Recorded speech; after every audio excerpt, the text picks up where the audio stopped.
So I'm looking at reports of eyewitness accounts in which I have no access to the eyewitness or the report writer. What's that sound like to you? Those are the Gospels. This homicide detective converts to Christianity after studying the case for Jesus Christ. So make sure to watch to the end because I have a Bible verse that will tie all of this together. Let's get into it. I come from Los Angeles County where I've been working cold cases, and I've learned a lot along the way. And I'm going to share with you something today that people ask me to talk about a lot that I never like to talk about. And so I don't ever talk about it publicly, but I do want to talk about it with you, and you'll see why in a minute. People ask me all the time to share, would you tell me what your personal quote-unquote testimony is? So I'm going to just tell you what my journey was. I was raised in Southern California, and in Los Angeles County, it is so dense from a population perspective that you could live your entire life there and really not come in contact with Christians. And that's the way I grew up. I didn't know any Christians. We were no Christians in our family. My dad's a very stubborn atheist, and I'm very close to my dad. I've been doing the same work that he did. He was at our agency for 28 years. I followed him. I was there 25. My son's been there about 8. So we've been at the same agency for 58 years. And I just followed in his footsteps. Didn't know any Christians. Now, my wife was raised as more of a cultural Catholic, but she had no idea she didn't own a Bible. But when we started having kids, she said, should we bring our kids to church? I'm like, no. She says, well, we should at least expose them to this. I said, well, if you want, I'll be happy to go. Okay. My dad will go to church with you. He thinks it's a very useful delusion. He thinks it has useful principles for raising kids. I thought, okay, I'll do that too. I'd be happy to do that. So I went to church with her, and I sat in an evangelical church for the first time for anything other than a wedding or a funeral. And this pastor was clever enough to say that Jesus was the smartest man who ever lived. And I thought, he even said that upon the teaching of Jesus of Nazareth, maybe in 1 or 2 sermons, all of Western civilization has been founded. I thought, that's not true. So I bought a Bible. I spent $6 on a Pew Bible. Okay, I didn't want to spend a lot of money on this. And I started to read through it to see if that was, I want to get the wisdom statement, the red words, the red letters of Jesus. What did he really say that was so darn smart? And as I realized this, I said, as I'm reading through it, it struck me that it resembled the kinds of eyewitness accounts I worked, especially in cold cases. I don't have access to the original eyewitnesses. Sometimes 35 years later, they're dead. I don't even have access to the people who wrote the reports about the original eyewitnesses because those guys are dead. So I'm looking at reports of eyewitness accounts in which I have no access to the eyewitness or the report writer. What's that sound like to you? Those are the Gospels. So I'm reading through this and I thought, wow, this actually has a texture that I was intrigued by. So I started to investigate this using the template that I know I use to determine if eyewitnesses are reliable. That's really cool. Oh my goodness. I absolutely love that. He's saying that he uses eyewitnesses for cold cases that sometimes they're even dead themselves, and you have to rely on their words and their testimonies to know if something actually happened. And the same thing goes for the Gospels. That's crazy. I even use something called forensic statement analysis. We have bad guys actually write out. When I interview them, I'll have them take a piece of paper on one side only, 12 lines, sometimes 24, and they'll have a pen, and they write out everything they did on the day of the murder from the time they woke up to the time they went to bed. And I will analyze that looking for deception indicators, how they compress time, how they expand time, how they use pronouns, how they use tenses and verbs. And I'm looking for things, adjectives and adverbs are really important. Optional words are really important. And I'll use that process to determine if they're lying to me before we even have the interview. At least I'll know what I have to focus on in the interview. So I started to use forensic statement analysis on the Gospels to see if I could find the deception that I'm expecting to find. In the end, I realized this is a reliable account of Jesus of Nazareth. And it bothered me. But I found myself So he used the same analysis, forensics analysis to see if someone was lying by changing different words or optional statements. I was delighted to find that Jesus of Nazareth is an incredibly evidential person. We are not asked to believe this blindly. You recognize that Jesus would go into towns and he would heal before he would herald. You ever notice that? You heal first, then you start preaching. Why? Because he said in John, if you don't believe the words that I just gave you, at least believe on the evidence of the miracles I worked in front of you. That evidence demonstrated, they attested to his divinity. That's an evidential approach. I want to read you something out of Luke chapter 7, starting in verse 28. John the Baptist sends his disciples to Jesus because John is now in captivity, he's in custody, and he wants to know, is Jesus the one? So he sends his disciples to Jesus. And when the men had come to him, they said, John the Baptist has sent us to you, saying, are you the one, the coming one? Or do we look for another? Imagine Jesus is listening to this from John. This is what I would have said. Really? John, my cousin, wants to know this? John, the guy who leapt in the womb when our mothers met? John, the one who baptized me and saw the Spirit of God descend on me at the baptism? That's the guy. He saw them.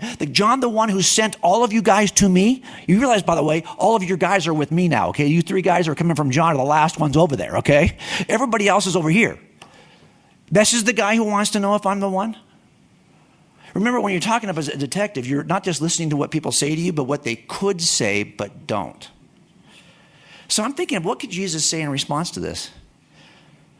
He could say, tell John he needs to pray about this. He needs to have a little more faith. That's not what he does. You know what he does, right? It says right here, at that very hour, he cured many of infirmities, afflictions, and evil spirits, and to many blind he gave sight. Then he said, go back and tell John what you just saw. There's evidence for Jesus, guys. Come on. Go back and tell him what you saw. That's an evidentialist. The reason why I don't give my testimony typically is because when I ask people around the country, why are you a Christian? I wrote a book on this called Forensic Faith. I get the same 2 answers. The most popular answer in the country for why you are a Christian is, I was raised that way. That is the most popular answer. The second one, there's a big gap, is I've had an experience that demonstrated for me that Christianity is true. And your experiences are different, right? You prayed a prayer that you saw an answer, you saw a miracle, you felt God's presence in your life at some critical time, whatever it may be. Those are the 2 most popular answers. My dad's not a believer, but his second wife, who he married in the 60s, 1964 or so, is LDS. She's a Mormon. I have 6 half-brothers and sisters, all raised Mormon. If you ask my half-brothers and sisters, why are you Mormon? They will say, because I was raised in the church, and I had an experience of the Holy Spirit that demonstrated for me the Book of Mormon is true and Joseph Smith's a prophet of God. You don't believe that their answers are enough, do you? Why would anybody believe that our answers, if they're just going to be, I was raised in the church and I've had this experience, should be enough? I don't think Jesus intended it that way. That word testimony that we use all the time, that word testimony is used most often in the book of Acts, but it's never somebody telling another person what their experience with Jesus was, how Jesus changed their life. You show me where that is in the book of Acts. No, they're testifying about the resurrection as eyewitnesses of the resurrection. That's why they chose Matthias after Judas, because he was somebody who had seen Jesus from the baptism to the resurrection, Acts 1. So I was at a Boise event about 3 weeks ago, big campus event. We're showing the evidence for Christianity, and someone at the very back of the room raised their hand. She stood up. She said, okay, you told us all that evidence, but can you just share your testimony? And here's what I told her. I said, you know what? People ask me that all the time, and I'm just going to tell you right now, my testimony does not matter, and either does yours. Here's what matters. Is it true? And can I demonstrate that it's true by telling? Okay. Yeah, he's right about, is it true? I think it is important to share your testimony for a vast majority of reasons. Because a lot of times people can see the facts and still not believe. Some of them they just don't want to show you. But sharing how Jesus has changed your life goes a long way. At least people will listen when you talk about your testimony. I think it goes hand in hand. Because I think Paul shares his testimony. Obviously, he didn't get to see Jesus resurrect, but he saw Jesus knock him off the horse, and that's like a personal experience. So it goes hand in hand. So keep sharing your testimony. So, folks, as I leave you this morning, we've got young people in the church. We are hemorrhaging young people. Gen Z is 3 times more likely to be an atheist than Gen X. Forget about millennials in the middle. It's time for us now to be able to answer the most important questions that Gen Z asks. 7 in 10, when they say they walk away from the church, will say they walked away because they do not believe it's evidentially true. The other 3 will say, I've had a relationship issue, hypocrisy in the church, whatever. But 7 of 10 will say, I don't believe it's evidentially true. We could actually fix that. Because we do not need another $1 million Christian apologist. We need a $1 million $1 Christian apologist. We need all of us to do the work. Your kids are looking for answers, and you are the best Christian apologist they're ever going to know. They're going to go to you first. They're not going to read my stupid books. They're going to ask you, why is this true? I just want to encourage you to start to take a step in that direction to be able to defend what you believe. We're called to do that, by the way. This is what Edward talked about in 1 Peter 3:15. Can you give a reason for the hope you have in Jesus? This is exactly why I make these videos. Because I know what God has done in my life. But that's not enough for a lot of people. So he's right. I still think you should share your testimony. But he's right. That's crazy that 7 out of 10 people who are not following Jesus is because they don't think there's enough evidence. And that's just not true. There's so much evidence for Jesus. So I encourage you to keep on seeking him. Keep on doing your research and try to disprove God. But actually with a non-biased approach to it. Now, a Bible verse that will tie all this together. Luke chapter 7, verse 20 says, John's 2 disciples found Jesus and said to him, John the Baptist sent us to ask, are you the Messiah we've been expecting, or should we keep looking for someone else? At that very time, Jesus cured many people of their diseases, illnesses, and evil spirits, and he restored sight to many who were blind.